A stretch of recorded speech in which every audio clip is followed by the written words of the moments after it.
Fala galera do Acabou em Pizza, começando mais um vídeo, na verdade mais um especial de vídeo, porque durante as próximas semanas eu e a Carol vamos trazer para vocês alguns pontos específicos dos planos de governo dos candidatos à presidência da República aqui no Brasil. Primeiro, nós vamos entender direitinho o que faz um presidente. Bom, aqui no Brasil, o regime que impera é a República Federalista, ou seja, aqui a gente vota diretamente para presidente. O candidato, para ser eleito, ele precisa fazer mais da metade dos votos válidos, excluindo os votos brancos e os votos nulos, para que ele seja eleito no primeiro turno. No segundo turno, ganha o candidato que tiver maior voto entre os dois primeiros do primeiro turno. Mas olha só, se acontecer um empate no primeiro turno entre o segundo e o terceiro colocado, vai para o segundo turno o candidato com maior idade no empate entre o segundo e o terceiro colocado. Mas não é todo mundo que pode ser candidato à presidência da República. Para isso, tem que cumprir alguns requisitos mínimos, como, por exemplo, ser brasileiro nato, ter no mínimo 35 anos antes das eleições e ter pleno exercício dos seus direitos políticos. No Brasil, o presidente acumula duas funções muito importantes. Ele é chefe de Estado e chefe de governo. Como chefe de governo, ele é responsável pelas ações e decisões que vão ser relativas ao cotidiano da vida dos cidadãos, como gerir a administração federal, criar políticas públicas e programas governamentais, escolher ministros, sugerir, vetar ou sancionar projetos de leis aprovados pelo Legislativo. Já como chefe de Estado, ele é o representante máximo do Brasil perante o mundo. Cabe a ele receber autoridades estrangeiras e também representar o país nas ações diplomáticas no exterior. Isso aí. Então, durante os próximos vídeos, nós vamos analisar 8 pontos específicos dos planos de governo dos candidatos. São eles: educação, saúde, segurança pública, economia, política externa, política e corrupção, meio ambiente e políticas sociais e direitos humanos. A pesquisa foi realizada nos planos de governo do cada presidenciável e também em sites, como por exemplo o da BBC Brasil. Nós faremos vídeos dos 5 presidenciáveis com maior intenção de voto na pesquisa Datafolha do dia 14 de setembro. E são eles: Jair Bolsonaro, do PSL, Ciro Gomes, do PDT, Fernando Haddad, do PT, Geraldo Alckmin, do PSDB e Marina Silva, da Rede. Já em nosso site, teremos em texto os planos de governo com esses 8 pontos específicos dos 13 presidenciáveis que estão concorrendo. O vídeo de hoje será sobre o candidato Jair Bolsonaro. A ordem dos vídeos foi definida através da intenção de votos da última pesquisa Datafolha do dia 14 de setembro. Nela, Jair Bolsonaro apareceu em primeiro lugar com 26%. Lembrando que a pesquisa Datafolha tem margem de erro de 2 pontos percentuais para mais ou para menos.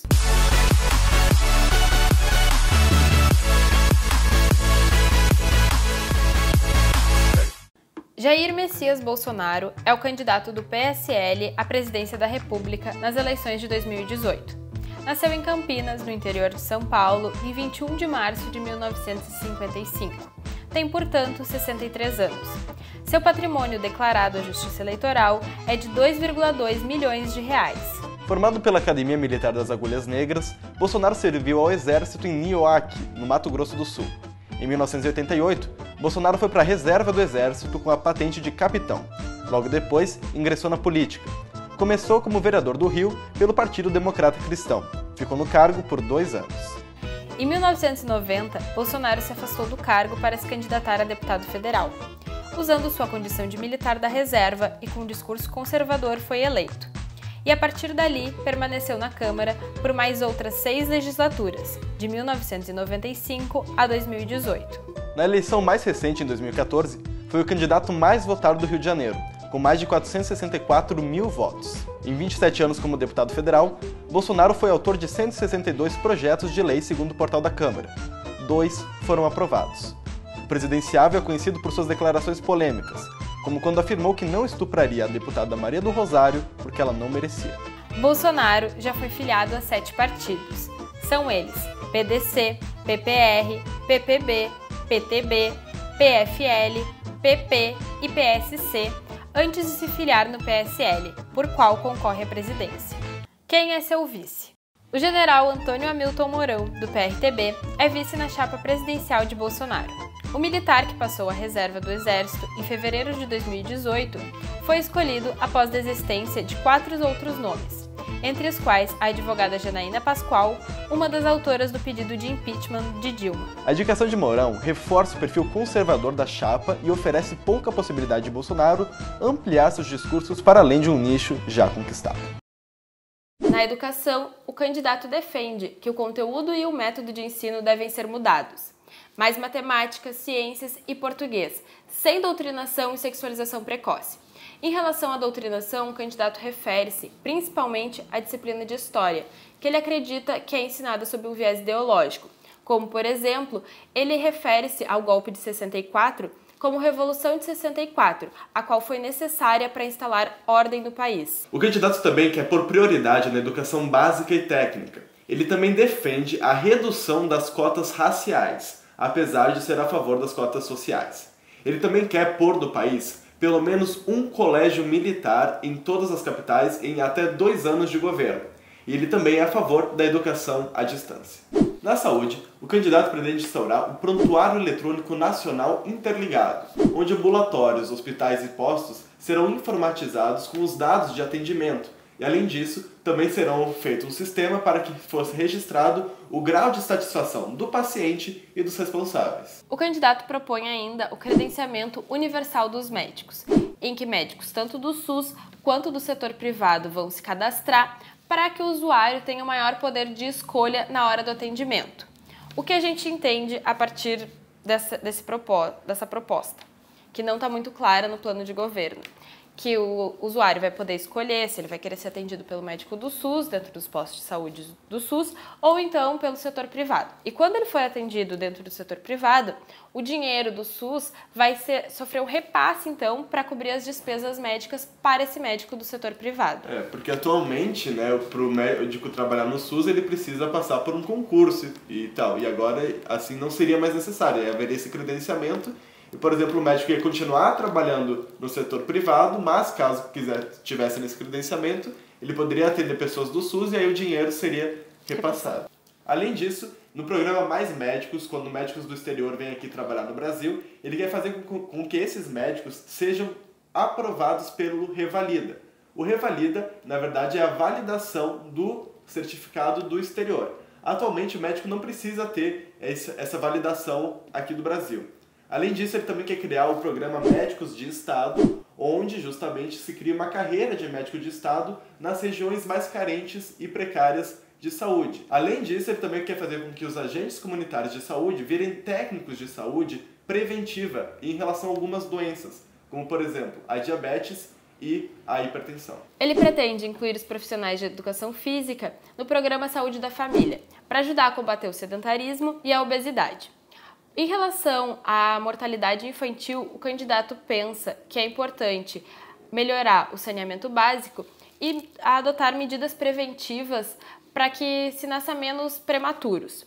Uma dessas medidas seria a ida das gestantes ao dentista. Sobre segurança pública, o candidato é a favor do porte de armas.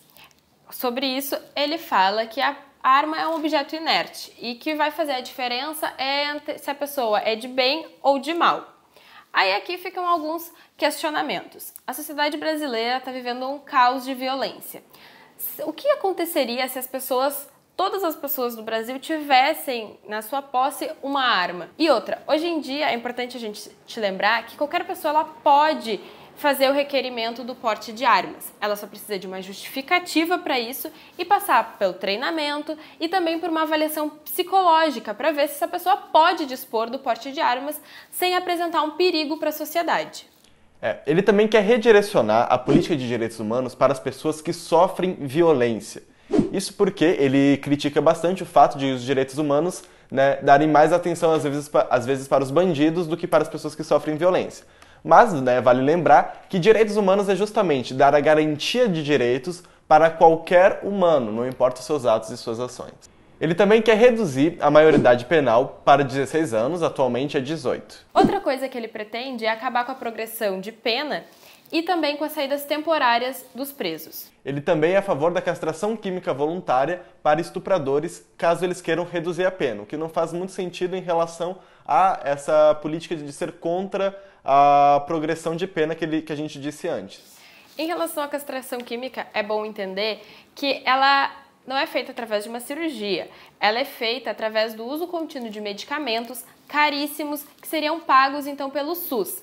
Outra coisa que é importante a gente falar é que o estupro ele não tem a ver somente com o ato, o sexo em si, e sim com a relação ali de poder subjugar o outro, ou seja, uma questão muito mais psicológica do que física. Ele também quer tipificar como terrorismo as ocupações em territórios urbanos e rurais do Brasil. Ele também quer garantir o excludente de ilicitude para o policial em operação, ou seja, que os policiais não sejam punidos caso matem durante conflitos. É importante lembrar que, atualmente, os policiais que matam alguém em combate, nos conflitos, eles não são punidos imediatamente. É feita uma investigação para verificar se a conduta do policial está de acordo com as leis ou não. Um policial que age que age conforme as leis, ele não é punido. Só é punido aquele policial que fere as leis e acaba matando não um bandido, e sim um inocente. Na economia, o que eles pretendem? Primeiramente, é deixar para lá o comunismo e o socialismo e dar abertura para o livre mercado, que na verdade é o que já acontece no Brasil. O Brasil não tem nem um sistema comunista e nem socialista. Ele também quer criar uma nova carteira de trabalho verde e amarela, onde contratos individuais prevaleçam em relação à CLT e à carteira de trabalho normal. Isso, teoricamente, faria com que o cara que está sendo empregado poderia escolher de forma voluntária se ele quer seguir a carteira de trabalho verde e amarela ou a carteira de trabalho azul, a tradicional. Mas a gente sabe que no Brasil não é bem assim que funciona, porque caso o empregador estabeleça como condição, por exemplo, ou você assina a carteira de trabalho verde e amarela ou não tem trabalho, a pessoa vai ser obrigada a assinar aquele tipo de contrato. Então, na verdade, essa coisa de ser voluntária é meio que na teoria só. Para o trabalhador rural, ele defende que seja feita uma nova CLT, porque, segundo o candidato, abre aspas, o homem do campo não pode parar no carnaval, sábado, domingo e feriado. A planta ali vai estragar. Fecha aspas. Isso, na verdade, põe um pouco em risco, talvez, os direitos já adquiridos pelo trabalhador rural. Teria que se analisar como que seria essa nova CLT, quais direitos seriam garantidos para o trabalhador do campo, que a gente sabe que é um trabalho muito mais manual, muito mais pesado e desgastante que o trabalho dentro das áreas urbanas. Ele também quer reduzir em 20% a dívida pública através de privatizações, concessões e vendas de propriedades imobiliárias da União. Ele quer criar o balcão único, que seria um lugar que as pessoas vão ter mais facilidade para abrir e fechar empresas. Ainda ele defende privatizações. No caso da Petrobras, ele diz que a privatização poderia ser a única solução possível caso não houvesse como mudar a questão dos preços do combustível. O que ele quer dizer é o seguinte, que ele faria a privatização como o último dos casos, mas que seria uma opção caso não tivesse como reduzir o preço do combustível, porque ele quer um preço compatível. Ele é contra a privatização do Banco do Brasil e da Caixa Econômica Federal. Ele é contra a taxação de tributos de grandes fortunas e heranças e é totalmente contra as novas taxações a empresários. Ele também quer extinguir o Ministério da Cidade e fazer com que o dinheiro seja encaminhado diretamente para o município. Ele também quer fazer o Brasil um centro mundial de pesquisa e desenvolvimento de grafeno e nióbio, que são dois recursos naturais que têm abundância aqui no país e que custam bastante dinheiro. Ele também quer que o Banco Central seja independente do governo. Em relação à política e corrupção, que é um tema que preocupa muito os brasileiros, ele pretende resgatar as 10 medidas contra a corrupção que foi propostas pelo Ministério Público Federal e ele pretende então passar essa proposta pelo Congresso Nacional. Ele também fará com que a justiça possa perseguir seus caminhos sem interferência política e acho que assim vai acelerar bastante as punições aos culpados. Ele defende ainda a redução dos ministérios como uma medida, talvez para diminuir a corrupção. Não sei muito bem como que isso funcionaria em relação à corrupção, aos gastos, tudo bem. Mas muitos especialistas eles criticam essa redução, essa aglutinação de ministérios, porque algumas áreas ficam desatendidas, desassistidas e são um pouco sucateadas em relação a investimentos e a planejamento de políticas públicas. Em relação a políticas sociais e direitos humanos, o candidato quer garantir que todo e qualquer brasileiro tenha uma renda no mínimo ou acima do que é garantido hoje pelo Bolsa Família. Ele é também bastante crítico ao Estatuto da Criança e Adolescente, o ECA, que, segundo ele, abre aspas, tem que ser rasgado e jogado na latrina. É um estímulo à vagabundagem e à malandragem infantil, fecha aspas. É importante a gente pensar que o ECA ele é visto como quase uma revolução dos direitos infantis e do adolescente. Porque é ele que garante que a criança tem que ir à escola, é ele que proíbe o trabalho infantil, inclusive que essa criança não seja vítima de violência. Em relação ao meio ambiente, Jair Bolsonaro defende que o Brasil deixe o Acordo de Paris em relação ao clima, que o Acordo de Paris é aquele acordo que mais de 190 países assinaram, falando sobre a redução de dióxido de carbono que causa o efeito estufa. E saindo desse Acordo de Paris, ele faria como os Estados Unidos de Donald Trump. Ele ainda pretende fundir os ministérios da Agricultura e do Meio Ambiente, o que, segundo as palavras do candidato, abre aspas, colocaria um fim na indústria das multas, bem como levaria harmonia ao campo, fecha aspas. O ministro do Ministério da Agricultura e do Meio Ambiente seria nomeado, então, pelas entidades dos produtores, o que seria um pouco estranho, porque hoje em dia tem se pensado num desenvolvimento mais sustentável e os produtores, o foco deles é muito mais a questão da produção, da agricultura, do que o meio ambiente, o que tiraria talvez um certo poder de se pensar em políticas de desenvolvimento sustentável, que é uma tendência internacional, porque já se chegou num consenso que os recursos da natureza eles são limitados, então tu não pode produzir sem pensar em manter esses recursos. Na política externa, Bolsonaro quer fazer negócios com o mundo inteiro sem viés ideológico. Porém, ele pretende dar mais foco para estados como, por exemplo, de Israel em relação, por exemplo, à Venezuela, o que já contrapôs essa ideia de não seguir viés ideológico.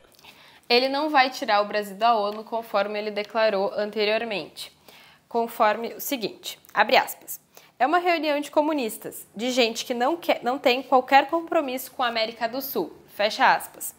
O que ele disse é que ele vai retirar o Brasil do Comitê de Direitos Humanos da ONU, que defende, que faz, na verdade, a recomendação favorável à candidatura do Lula. Ele também quer revogar a lei de imigração e fazer campos de refugiados para lidar com a migração de venezuelanos para o Brasil.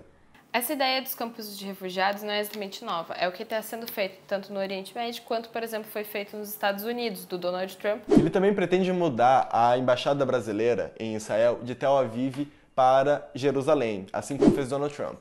Além disso, ele também quer fechar a embaixada de autoridade palestina no Brasil. Isso gera uma instabilidade internacional, porque o Brasil ele tem um reconhecimento diplomático no mundo inteiro. E tomando esses caminhos, como ele também pretende fechar a embaixada da autoridade palestina no Brasil, isso é, de uma certa forma, tomar posição nos conflitos externos e perder um pouco esse viés diplomático do Brasil. Ele ainda quer reduzir as alíquotas de importação e as barreiras não tarifárias. Ele pretende constituir novos acordos bilaterais internacionais. Não especificou no seu plano de governo quais seriam esses acordos, como que eles seriam feitos, de que maneira isso iria beneficiar o Brasil também. Esse foi o vídeo sobre o candidato Jair Bolsonaro, do PSL, abordando 8 pontos específicos da sua candidatura. O texto sobre o plano de governo estará também no nosso site e as referências que nós utilizamos para fazer esse vídeo estarão na descrição do vídeo. O próximo vídeo será do candidato Ciro Gomes, do PDT, conforme indicação da última pesquisa Datafolha, do dia 14 de setembro. Nela, Ciro Gomes aparece em segundo lugar com 13% das indicações de voto. Na verdade, ele está empatado com Fernando Haddad, do PT. Porém, como Ciro Gomes é mais velho, ele aparece em segundo lugar.